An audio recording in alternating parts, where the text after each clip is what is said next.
El Foro Argentino de Radios Comunitarias presenta Informativo Farco. ¡Ganamos! ¡Es el triunfo de las organizaciones libres del pueblo! Las noticias desde los ojos de las radios comunitarias. Corresponsales en todo el país. Saben que todos juntos, todos unidos podemos. Que no nos separemos y que sigamos peleándola organizados. Otras voces, otras noticias, otro punto de vista. Informativo Farco. Hola Argentina, saludos otra vez, bienvenidas, bienvenidos a esta producción informativa nacional de Farco, el Foro Argentino de Radios Comunitarias. Los invitamos a compartir nuestra segunda edición de hoy martes 7 de junio de 2016.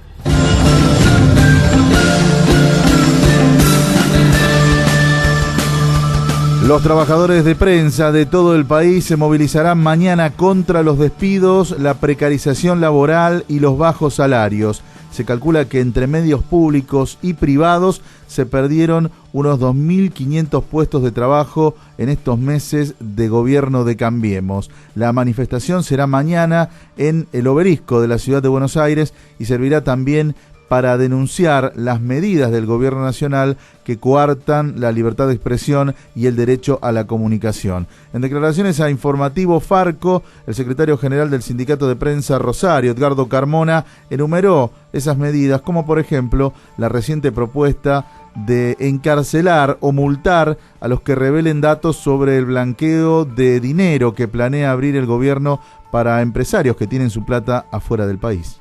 El artículo 85 de la ley de blanqueo, que penaliza la difusión o a quien difunda o haga de a conocer a los integrantes de esta lista de blanqueadores, y lo penaliza con de 20 días hasta 2 años de prisión y con una multa igual a la suma denunciada. O sea, lo que implica un acto de censura previa fenomenal, algo que no tiene nada que ver con los valores democráticos ni republicanos.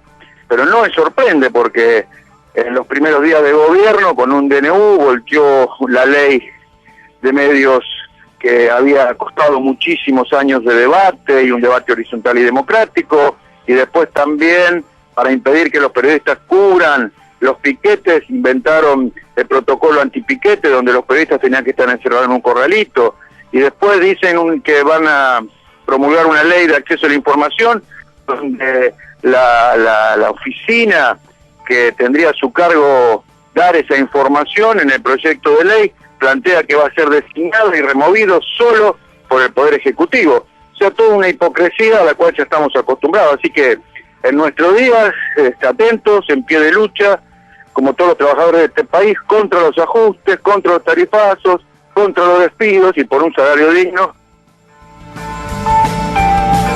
En declaraciones a Informativo Farco, el secretario general del Sindicato de Prensa Rosario, Edgardo Carmona, describió el clima de tensión y temor que viven los periodistas en el actual contexto del país.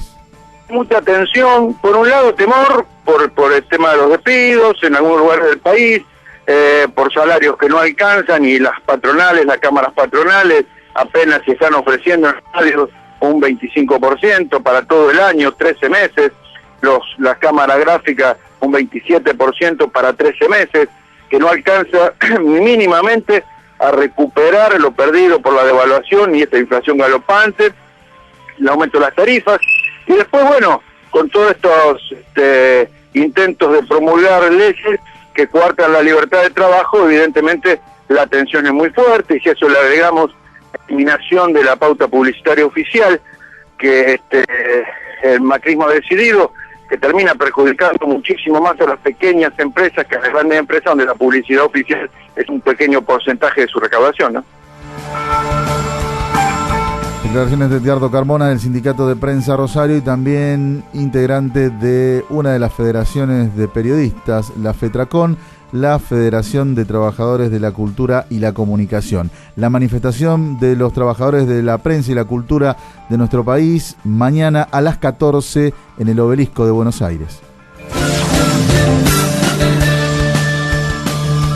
Y en el Día del Periodista, la ministra de Seguridad de la Nación, Patricia Bullrich, ratificó el protocolo antipiquetes. Recordemos que se trata de un protocolo de seguridad para manifestaciones públicas que da más poder a las fuerzas de seguridad para reprimir y subordina derechos fundamentales como la libertad de expresión a cuestiones de menor relevancia como la libre circulación de los automóviles. El protocolo también dice que los periodistas deberán ubicarse donde les indiquen las fuerzas de seguridad, en una especie de corralito mientras se realiza el operativo. Este protocolo fue presentado por la ministra Bullrich a principios de año en Bariloche, en una reunión del Consejo Federal de Seguridad, y la ministra anunció esta mañana, durante el traslado del detenido líder de la banda de narcos Los Monos de Rosario, que este protocolo va a ser puesto en consideración nuevamente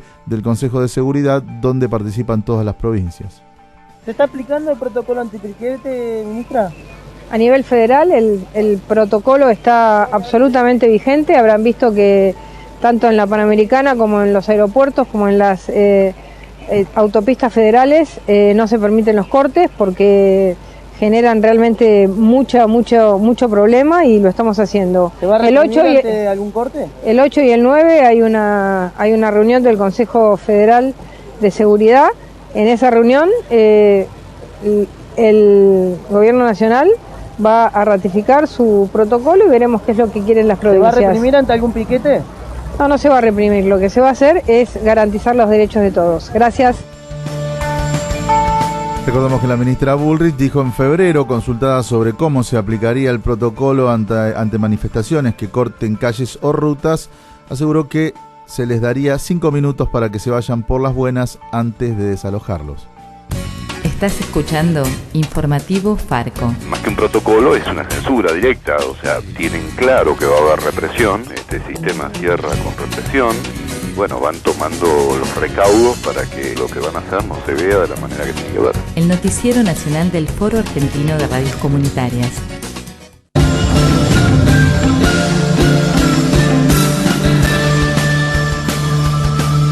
Los dueños de la empresa Molinos fueron procesados por evasión de impuestos.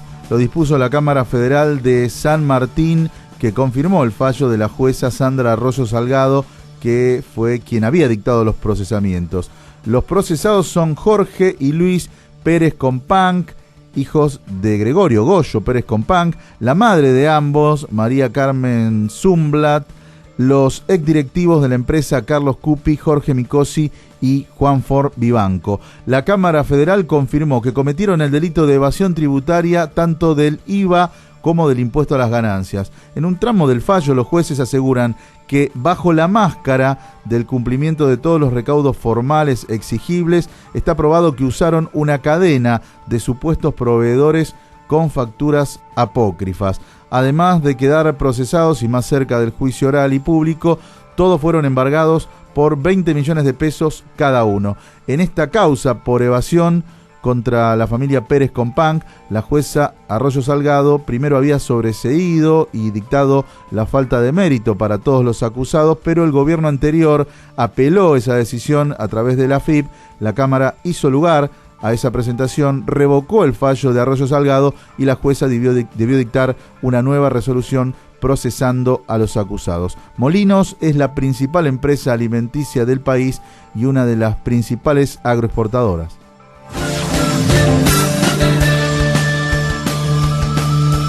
El Foro Argentino de Radios Comunitarias defendió la implementación del Fondo de Fomento Concursable para Medios de Comunicación Audiovisual, conocido como FOMECA. El Gobierno Nacional, en su promocionado informe El Estado del Estado, aseguró que este fondo se gestionaba mediante procesos informales, sin criterios uniformes, incurriendo en graves desprolijidades administrativas, sin reglamentos de evaluación ni la aprobación de la rendición de cuentas por acto administrativo. Ante estas críticas, la presidenta de la principal red de medios comunitarios del país, Mariela Pugliese, valoró al FOMECA como política pública efectiva que tiene resultados concretos y que además planteó muchas exigencias a los medios que lo recibían, por ejemplo, para las rendiciones de cuenta. Esto decía la presidenta de Farco a nuestros compañeros de Radio Futura.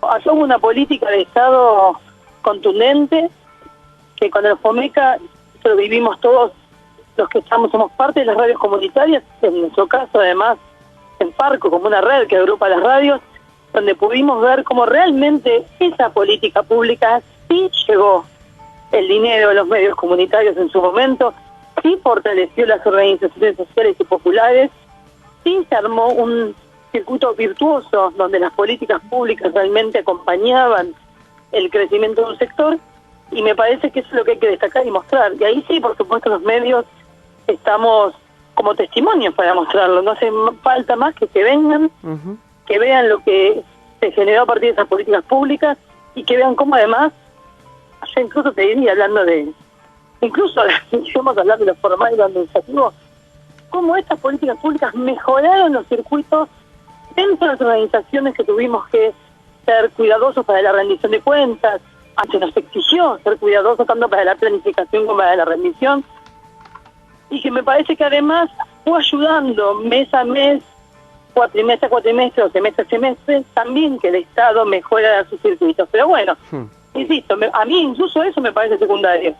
Acá estamos hablando de un argumento falaz, que creo que es lo que es, donde nos están con globos de colores entreteniendo para que no se pueda dar lo importante, que es que están desmantelando un Estado para armar una medida de los intereses de unos pocos. Recordemos que el Fondo de Fomento Concursable está establecido en la Ley de Servicios de Comunicación Audiovisual y es una de las partes de esa ley que sigue plenamente vigente, aunque el actual gobierno lo incumple. El fondo surge del 10% del canon que pagan todos los prestadores de servicios de comunicación audiovisual. Para acceder a esos recursos, los medios comunitarios debían presentarse a un concurso y presentar una propuesta detallada y fundamentada sobre el destino que se les daría. Todo era puesto a consideración de un jurado integrado por representantes de distintos sectores de la comunicación, que eran los que decidían si otorgaban o no los fondos. El FOMECA sigue vigente y, a pesar de que está establecido en una ley, el gobierno nacional no lo aplica ni paga las cuotas adeudadas a los medios que ganaron concursos.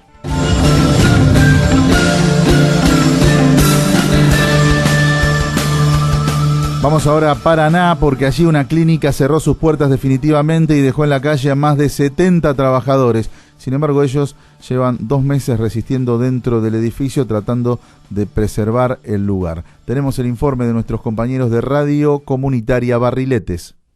La Clínica España de la ciudad de Paraná cerró sus puertas el 31 de mayo. El anuncio lo hizo el administrador del establecimiento, Sergio Balín, durante una audiencia que se realizó en el Ministerio de Trabajo y de la que participaron trabajadoras y trabajadores y la Asociación Trabajadores de la Sanidad de Argentina. Quienes trabajaban en la clínica aseguran que no recibieron notificación de despido, por lo que continúan con la toma del edificio iniciada hace 60 días.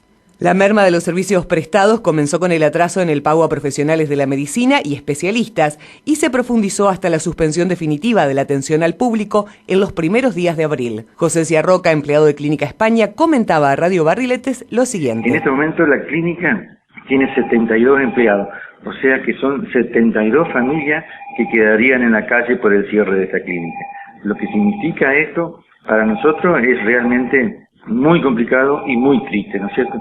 Y para la ciudad de Paraná, una faltante de más de 50 camas es realmente penoso y lamentable, ¿no? Un relevamiento reciente hecho por el gremio de la sanidad puso de manifiesto situaciones preocupantes en distintas clínicas. La crisis de los sanatorios privados agrava la situación de déficit en camas de internación disponibles en la provincia y particularmente en Paraná. Respecto a cómo transcurren los días durante la toma del edificio, José Ciarroca decía: Nos tomamos, lavamos la vereda, limpiamos, barremos, atendemos todo. Realmente nos hicimos cargo de la clínica, de lo que es un funcionamiento, ya sea con el agua, la luz, la limpieza, todo eso, ¿no es cierto? Para mantenerla la clínica. Y tenemos toda la aparatología de la clínica, la estamos cuidando, la ponemos en marcha día a día para que no se gaste como ser los respiradores de terapia, para que no tengan problemas con las pilas, las máquinas de rayos, también le ponemos en funcionamiento. En los próximos días está prevista una reunión entre el Ministerio de Trabajo y un empresario interesado en la reactivación de la clínica. Los funcionarios son cautos al respecto en esta etapa de tratativas. Mientras tanto, trabajadoras y trabajadores mantienen la ocupación de la misma. Informó para Farco, Radio Comunitaria Barriletes.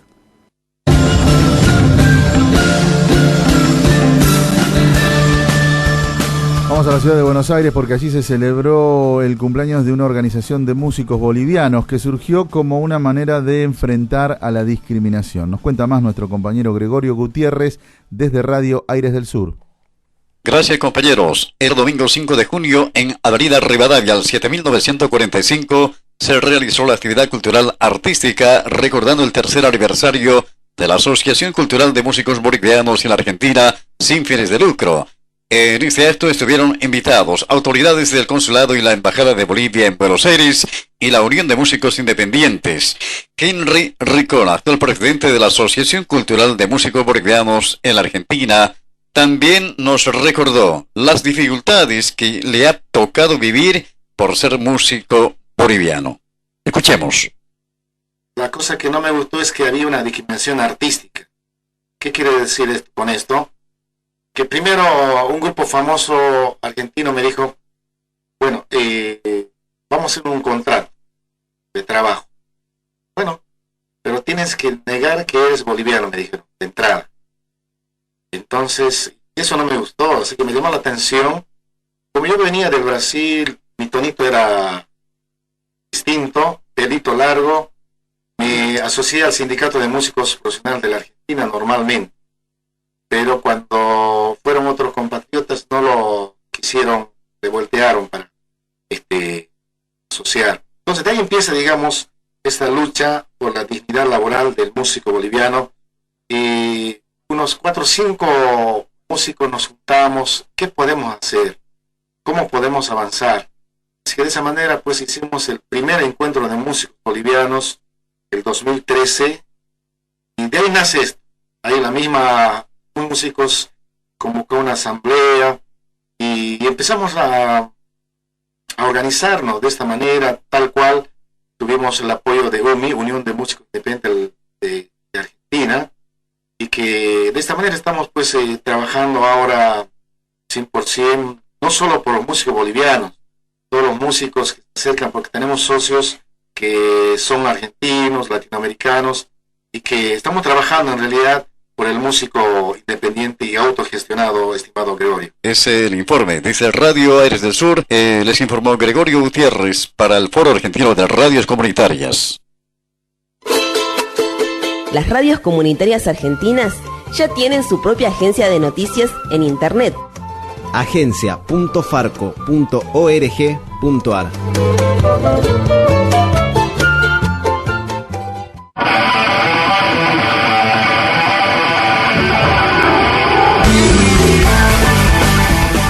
Y hasta aquí llegamos con Informativo Farco por hoy, martes 7 de junio de 2016. Cristian Torres estuvo en controles, Pepe Frutos en la conducción, junto a las radios comunitarias que integran Farco. Nos reencontramos mañana, que tengan buen resto del día. Chau. Hasta aquí presentamos Informativo Farco, una producción del Foro Argentino de Radios Comunitarias. Corresponsales en todo el país. otras voces, otras noticias, otro punto de vista.